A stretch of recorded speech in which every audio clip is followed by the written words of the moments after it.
Weche mamoko nyakora moke jwang' wantiere kae magi weche mag tuke. Tielo mar auchiel mar tuke mag Raw Sports Festival ma isiro kod midusa Rolex Osonga orumo ayanga.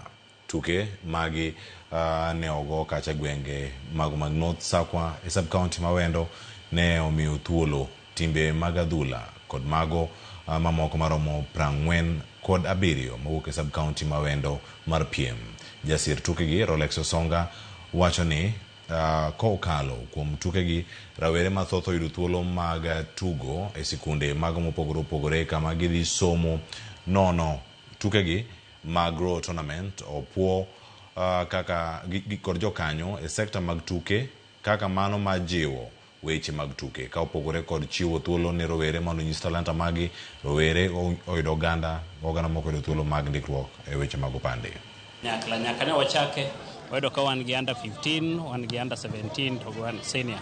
Majorly wasebedo ka kaka the federation wang'iyo wach mar under 15. Wayudo ka nitie nyithindo maber kabisa kendo as federation ne waluongo nyaka national head coach mar Harambee Stars mondo mi obi scout nyithindo. Adona wach ni gima dwa kwani en the government onego par this tournament miloso gi individuals not political mondo gidonje gi support because we are really kwaneno to tournament nurture talents mag nyithindo. Ka nyathi oyud nong'e tugo to oyudo nafas mondo mi odhi osome e skul moro kendo skul timonegi scholarship kaka Rapogi en achiel kuom timbe mane wan godo sama gitugo ka to japuonj gi maduong' oyie mondo mi nyithindwa mabe matiso mariek kendo nigi koso mar nyalo chulo school fee mokaw mondo dhi otiegre to kogore gi mpira to wadwayo ni wanya dongruok mar gwenge.